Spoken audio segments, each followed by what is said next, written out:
최고위원회 시작하겠습니다.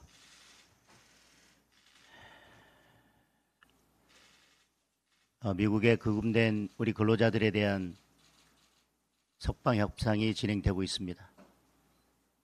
조속하게 마무리돼서 모든 근로자들이 하루빨리 아무런 불이익 조치 없이 한국에 돌아올 수 있기를 기대합니다.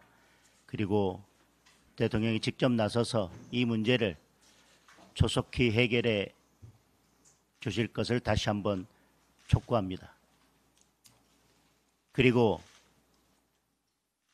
이 문제를 단순히 법적 문제나 해당 기업의 문제로 돌리는 것은 결국 이 문제에 대한 근본적인 해결이 되지 않을 것입니다.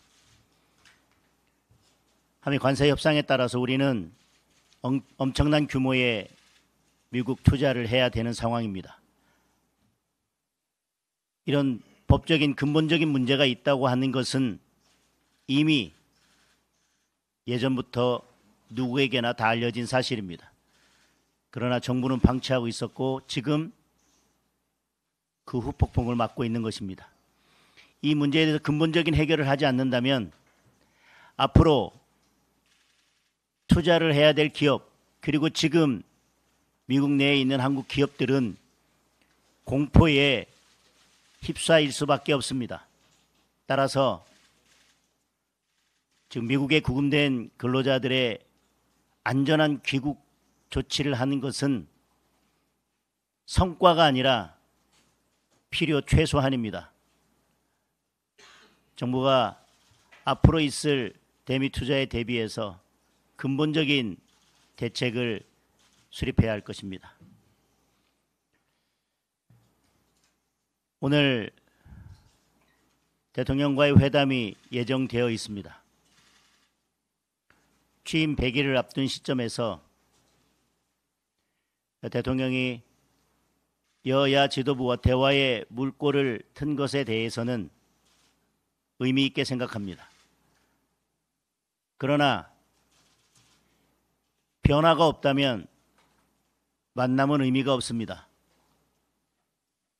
지금 대한민국에는 대통령은 보이지 않고 특검만 보입니다.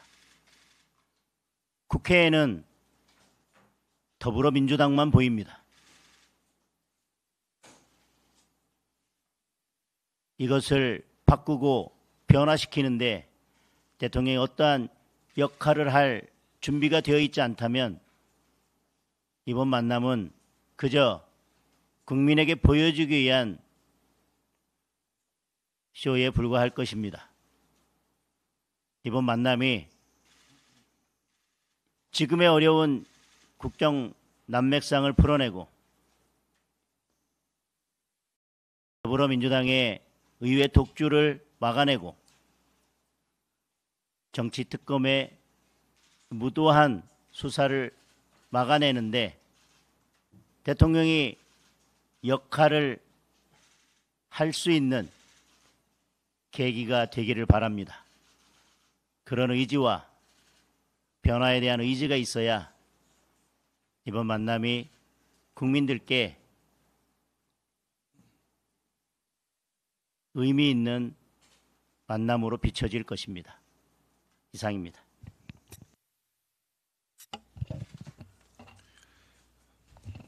지난주에 인사청문회를 했던 최교진 후보자, 이혁은 후보자, 주병기 후보자 세 분은 범죄의 달인 사명자라 해도 과언이 아니었습니다. 음주운전부터 시작을 해서 여중생 폭행까지 막말 폭력의 달인 최교진 후보자, 해외 파견 갈 때마다 집을 사들여 시세 차익을 본 갭 투자의 달인 이혁은 후보자, 과태료와 세금 체납으로 15번이나 재산을 압류당한 체납의 달인 주병기 후보자, 이 세 명은 장관은커녕 어떠한 공직도 맡을 자격이 없습니다. 이재명 대통령께서는 이 범죄의 달인 3인방에 대한 지명 철회가 필요하다는 말씀을 드립니다. 이재명 정부 정부조직 개편안이 발표가 되었습니다. 대단히 걱정입니다. 한마디로 정부조직 개편이 아니라 정부조직 파괴인 것 같습니다. 가장 큰 걱정은 무엇보다도 역시 검찰 해체입니다. 취임 100일 만에 이재명 대통령의 레임덕이 시작된 거 아닌가 걱정입니다. 대통령이 충분한 공론화를 당부를 했고 정성호 법무부 장관은 국민의 불편을 최소화하는 정밀한 개혁을 주장을 했었습니다. 그런데 더불어민주당 정청래 대표가 이에 아랑곳하지 않고 뜻을 관철시킨 모양새입니다. 이제 여의도 대통령은 명실상부하게 정청래 대표인가 봅니다. 검찰청을 해체해서 두 개의 조직으로 쪼개는 것도 모자라서 보완 수사권마저 빼앗겠다고 합니다. 지금 특검과 공수처는 수사권과 기소권을 다 틀어쥐고 칼춤을 추고 있는데 검찰만 이를 쪼개겠다고 하는 것은 그동안 더불어민주당 진영에 속한 사람들을 수사해온 검찰에 대한 정치 보복으로 보입니다. 더군다나 행안부가 경찰, 국수본에 이어 중수청까지 모두 장악하게 되면 그야말로 괴물부처가 될 것입니다. 검찰 해체뿐 아닙니다. 이제 원전 해체도 시도하고 있습니다. 원전 산업에서 원전 건설과 운영 관련 부분을 떼내어서 환경부로 이관한다고 합니다. 원전 생태계를 붕괴시킨 문재인 정권에 이은 탈원전 시즌2로 읽힙니다. 여성가족부는 남녀 간의 양성평등이 아니라 성소수자를 포함하는 성평등 가족부로 만든다고 합니다. 헌법 질서에 대한 정면 도전입니다. 젠더 갈등의 온상이었던 여가부가 지금보다 훨씬 더 큰 사회적 갈등과 혼란의 원흉이 될까 걱정이 됩니다. 방송통신위원회를 폐지하고 새로운 조직을 신설하겠다는 것은 이진숙 위원장 단 한 사람을 내쫓기 위해서 법과 정부 조직을 뜯어고치겠다는 시도입니다. 그동안 위인 설관은 수없이 봐왔지만 위인 폐관은 금시초문입니다. 기재부에서 예산 기능을 떼내어서 기획예산처를 만들어 총리실로 이관한다고 합니다. 결과적으로 대통령실이 예산권을 장악하겠다는 의도로 읽힙니다. 그동안 확장 재정 기조에 대해서 기재부가 반대를 해왔고 사사건건 제동을 거는 데 대해서 누적된 더불어민주당의 불만이 결과적으로 조직이 분리되는 단초를 제공한 듯 보입니다. 이렇게 여기저기 쪼개고 부수고 덧붙이는 정부 조직 개편안은 행정부와 헌정 질서에 대한 무절제한 생체 실험이라 할 것입니다. 정부 조직뿐만이 아닙니다. 특검의 수사 기한이 종료되어도 수사를 국수본에 넘겨서 특검이 국수본을 지휘하게 하는 사실상 항구적인 특검 체제를 구축하겠다고 합니다. 이마저도 못 믿어온지 법원에 특별 재판부를 설치하고 또 급작스럽게 대법관은 26명까지 대폭 확대하겠다고 합니다. 최소한 100년을 내다보며 국가를 경영해도 국제사회에서 경쟁력을 어떻게 확보할지 걱정인데 5년 임기의 위탁 경영자가 이렇게 망나니 칼춤 추듯이 국가기관의 기본 질서를 마구 파괴해도 되는지 의문입니다. 이렇게 졸속적인 정부 조직 개편안을 더불어민주당은 9월 25일 통과시키겠다고 합니다. 발표하고 겨우 2주 만에 졸속 강행하겠다는 의도가 무엇인지 국민들은 묻고 있습니다. 이재명 정부에서 부동산 공급 대책을 내놓았습니다.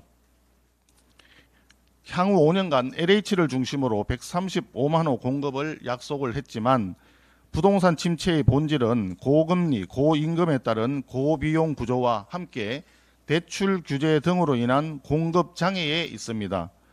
무엇보다 원하는 곳에 원하는 방식으로 공급한다는 시장 원리가 배제되어 있습니다. 이런 구조를 외면한 채 LH를 앞세워 공공주택 위주로 공급을 떠맡기게 되면 부실로 이어지고 국민 부담만 키울 수 있습니다. 더 큰 문제는 이재명 정권이 지난 100일간 건설 산업을 무분별하게 압박해 왔다는 점입니다. 이재명 대통령이 건설 산업의 안전 사고와 관련해서 기업 오너의 책임까지 직접 언급하고 주가를 낮추겠다는 이야기까지 했습니다. 업계는 정치적 압박에 매우 위축되어 있습니다.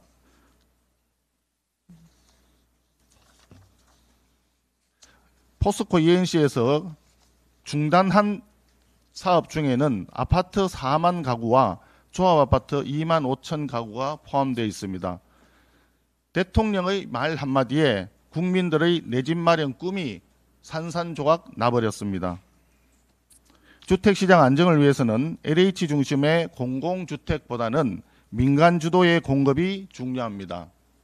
또한 도심지 재개발, 재건축 활성화를 위한 금융세제 지원이 뒤따라야 합니다. 그리고 건설 산업에 대한 고질적인 규제 대폭 완화해야 합니다.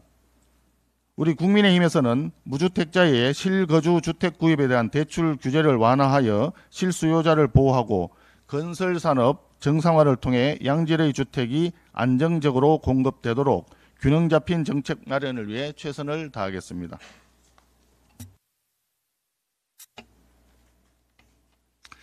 예, 최고위원 신동욱입니다. 지난 주말 정말 많은 분들로부터 질문을 받았습니다.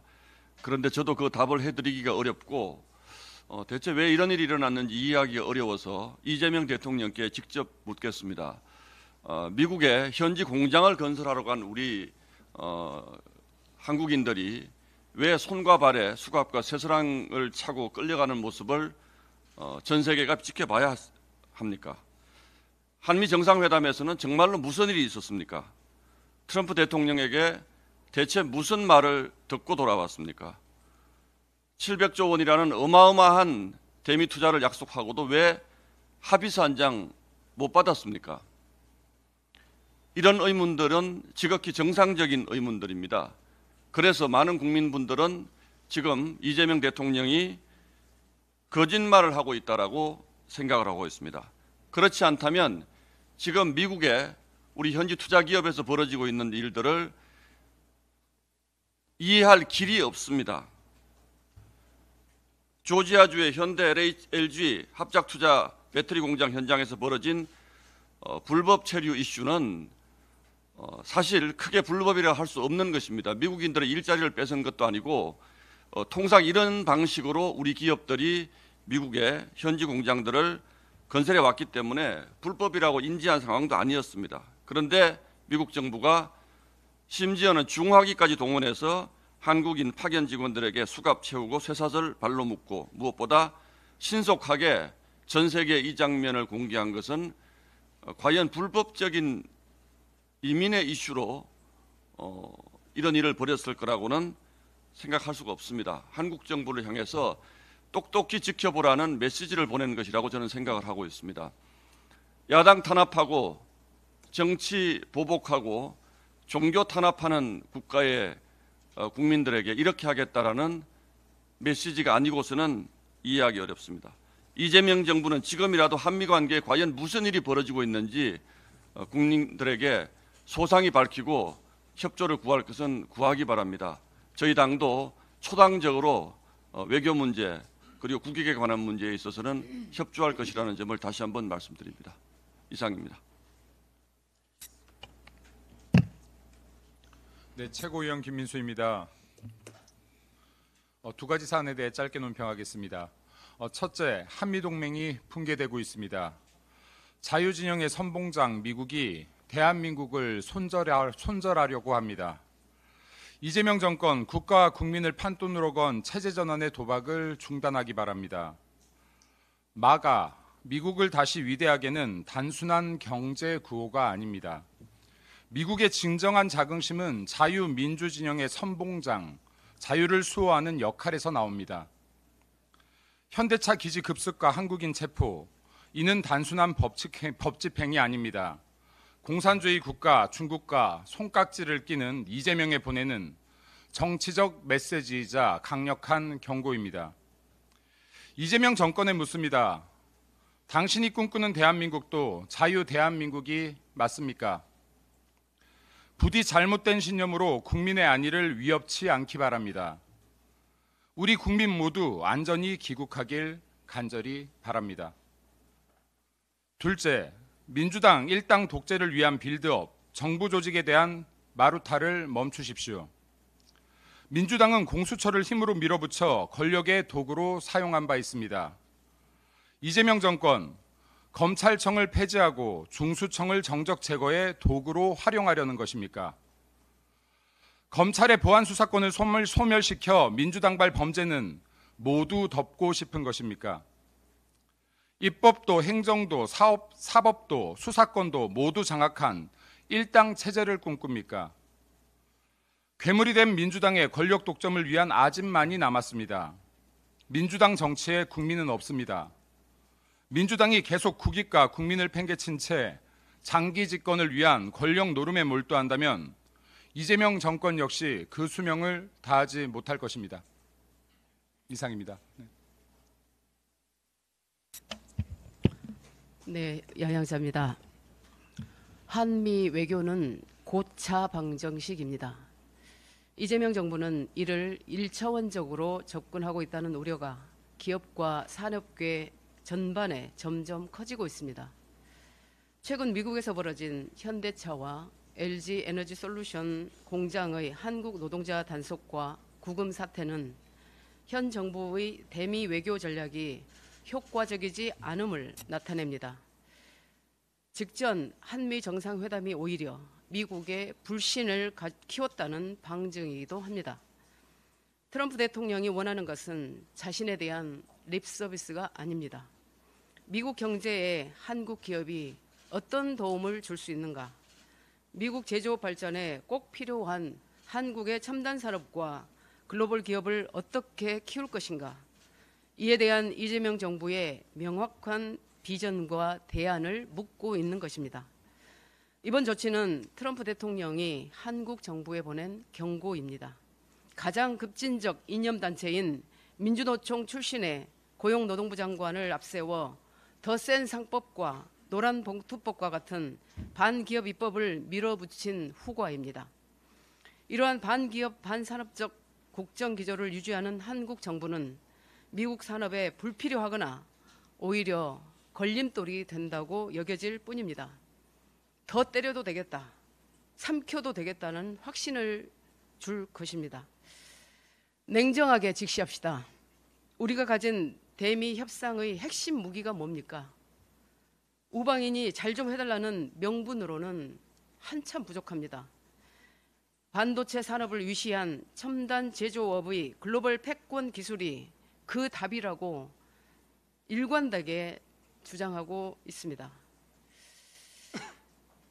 이를 집중 지원하고 육성하는 것이 대한민국 미래를 위한 길이고 트럼프 대통령에게 무시당하지 않는 전략입니다. 아직 늦지 않았습니다. 이재명 정부는 미국이 원하고 미래가 바라는 대한민국 글로벌 기업 육성에 대한 분명한 철학과 대책을 대내외에 천명해야 합니다. 그리고 반기업적이고 반시장적인 입법, 인사, 메시지를 전면 중단해야 합니다. 마지막으로 트럼프 대통령이 당선 직후부터 강조해온 불법 체류자들에 대한 체포 추방의 확대 측면이 있는 바 기업들도 비자 운용 상황 등 신속히 파악하여 대응해야겠습니다. 무엇보다 테러 작전하듯이 야만스럽게 체포, 구금당한 한국 노동자들이 하루빨리 가족의 품으로 돌아올 수 있도록 우리 국민의힘도 최선을 다하겠습니다. 이상입니다.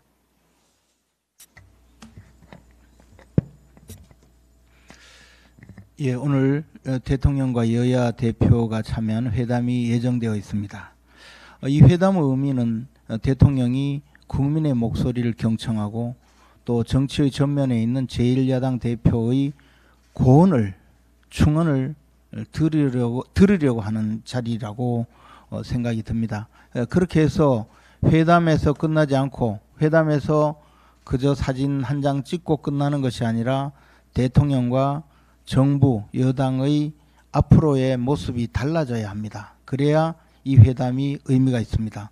그런데 현재 정치의 전면에 나서 있고 또 정치를 좌지우지하는 모습을 보이는 것은 바로 3대 특검과 강성 민주당 지지자의 입장을 대변하고 있는 정청래 대표입니다.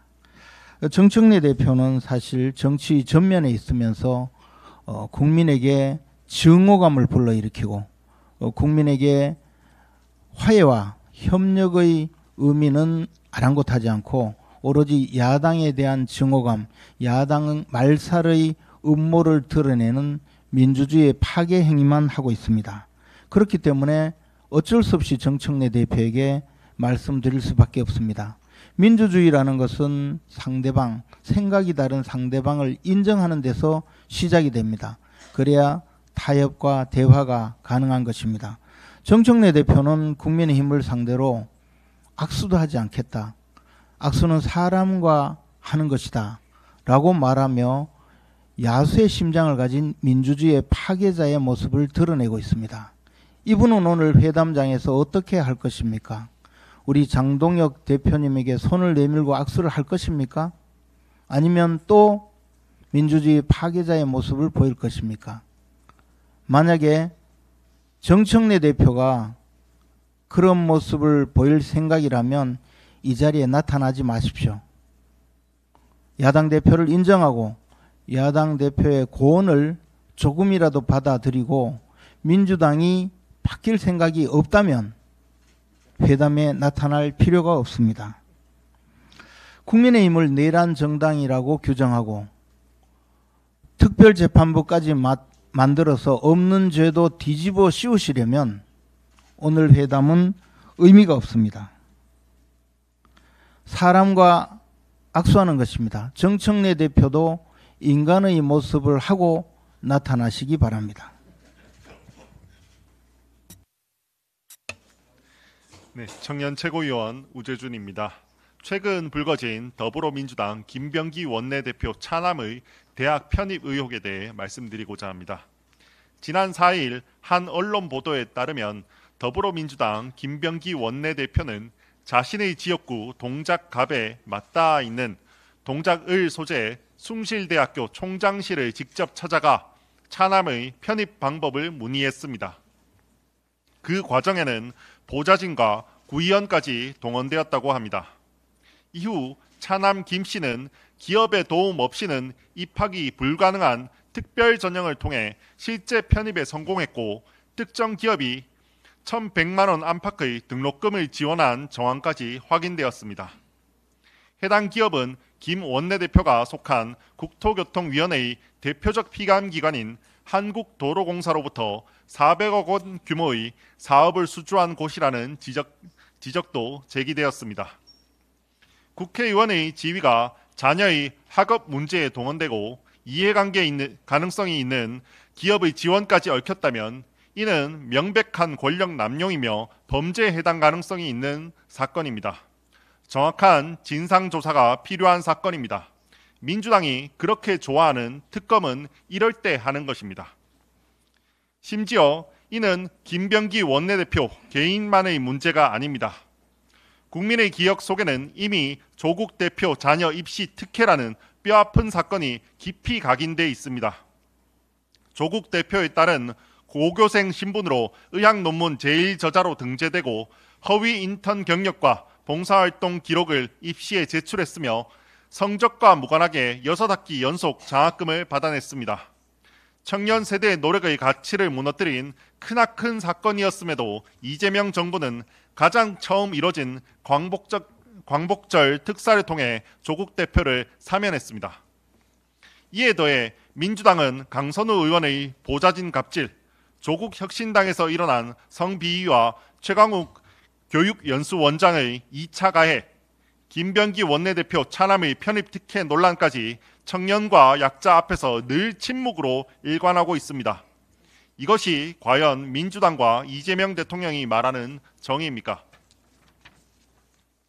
청년에게는 무한 경쟁과 희생을 강요하면서 권력자와 그 자녀에게는 특권을 허용하는 이 불공정이야말로 2030 세대가 분노하는 가장 큰 이유입니다. 조국 대표와 민주당은 청년들을 극우라고 매도할 것이 아니라 그 분노의 원인이 자신들에게 있음을 먼저 직시해야 합니다.